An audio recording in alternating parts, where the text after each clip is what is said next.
Hello everyone, Assalamu alaikum. Welcome back to my channel. இன்னும் ஒரு யூஸ்ஃபுல்லான வீடியோ ஒன்றோட உங்களையே சந்திக்கிறதுல மிச்சம் சந்தோஷம். இந்த வீடியோவில் நான் உங்களோட ஷேர் பண்ணுற ரெசிபி பொட்டேட்டோ ஃப்ரை தான்.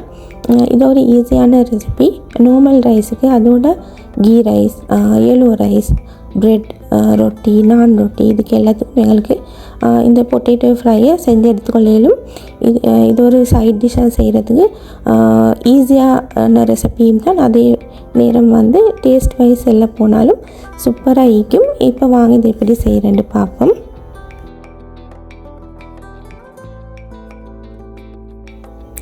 ஃபஸ்ட்டுக்கு ஒரு தாச்சியில் 2 டேபிள் ஸ்பூன் எண்ணெய் ஊற்றி எண்ணெய் கொஞ்சம் சூடாகினதுமா கருவேப்பிலை, கடுகு, வெள்ளைப்பூடை கொஞ்சம் தட்டி தான் நெட் பண்ணணும்.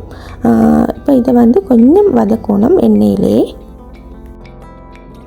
பொதுவாக பொட்டேட்டோ வாதமான ஒரு வெஜிடபிள்ஸ் தான்.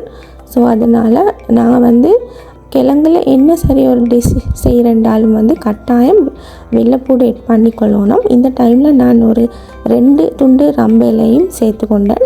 இந்த எண்ணெயிலேயே அந்த ரம்ப இலையை சேர்த்தா நல்ல வாசமாக இருக்கும்.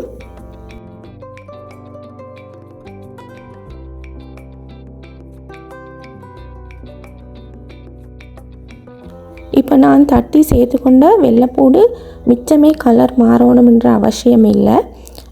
கொஞ்சம் ஒரு 2-3 நிமிஷம் வதக்கினதுக்கு போகிறோம். நான் ஒரு 2 மீடியம் சைஸ் கிழங்கு தான் இன்றைக்கி எடுத்துக்கொண்டேன். இது மாதிரி கட் பண்ணி சேர்த்துக்கொள்ளணும். இப்போ இந்த கிழங்குக்கு தேவையான உப்பையும் நான் சேர்த்துக்கொண்டேன். இப்போ உப்பையும் சேர்த்துட்டு இந்த எண்ணெயிலே இந்த கிழங்கை கொஞ்சம் ஃப்ரை பண்ணணும். மிச்சமே ஃப்ரை பண்ணப்படாது. கொஞ்சம் ஒரு 2-3 நிமிஷம் இந்த எண்ணெயிலே கொஞ்சம் பெரட்டி கொண்டு இருந்தால் தான் இந்த கிழங்கு கொஞ்சம் அந்த எண்ணெயிலே ஃப்ரை ஆகின மாதிரி வரும். இந்த டைமில் நான் கொஞ்சமாக மஞ்சத்தூளும் 1 டீஸ்பூன் கொச்சியத்தூளும் ஆட் பண்ணினேன். இப்போ இந்த கிழங்கு வேகிறதுக்கு தேவையான தண்ணியை ஊற்றி இதை மூடி போட்டு இந்த கிழங்கு நல்லா வெந்து வர காட்டி வேக விடணும்.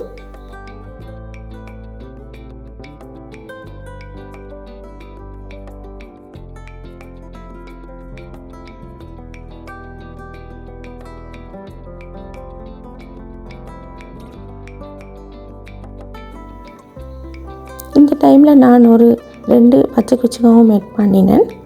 பாருங்கள், கிழங்குட தண்ணி நல்லா இப்போ இந்த டைமில் வற்றி இருந்துச்சு. இந்த டைமில் தான் நான் வெங்காயமும் தக்காளிக்காவும் ஆட் பண்ணினேன். வெங்காயமையும் தக்காளிக்காவும் ஆட் பண்ணி இந்த எண்ணெயிலேயே கொஞ்சம் ஒரு 2-3 நிமிஷம் நான் வதக்கி எடுத்தால் போதும். இந்த வெங்காயமும் தக்காளிக்காவும் இந்த கிழங்குல ஓவர் குக் ஆகப்படாது. கொஞ்சம் கிரன்ச்சியாக இருந்தால் தான் நல்லா. இந்த கிழங்கு ஏற்கனவே நல்லா வெந்த கிழங்கு சுட்டி இந்த வெங்காயத்தையும் தக்காளிக்காவையும் போட்டதுக்கு போகிறோம். ஒரு 2-3 நிமிஷம் வதக்கி எடுத்தால் போதும். டக்குன்னு செய்யக்கூடிய மாதிரி ஒரு பொட்டேட்டோ ஃப்ரை ரெசிபி தான் இது. மார்னிங் ஸ்கூல் போகிற கிட்ஸுக்கும் பிரேக்ஃபாஸ்ட்டுக்கு ப்ரெட்டோடு சரி இல்லாட்டி ரொட்டியோட சரி இதை செஞ்சு அவங்களுக்கு குடிக்கையில் அவ்வளோ டேஸ்ட்டாக இருக்கும். இதை கிட்ஸுக்கு செஞ்சு கொடுக்குறேன்னா நான் அந்த காரத்தை கொஞ்சம் குறைச்சா எங்களுக்கு நல்லா இருக்கும். அந்த பிள்ளைகளும் நல்லா விரும்பி சாப்பிடுவாங்க. இந்த வீடியோ உங்களுக்கு மிச்சமே யூஸ்ஃபுல்லாக இருந்திக்குமென்று நம்புகிறேன். இந்த வீடியோ பிடிச்சிருந்தால் உங்களோட ஃப்ரெண்ட்ஸ் அண்ட் ஃபேமிலிக்கும் ஷேர் பண்ணுங்கள். இன்ஷா அல்லாஹ் மீண்டும் இன்னொரு வீடியோ ஒன்றோட உங்களையே சந்திக்கும் வரை பாய்.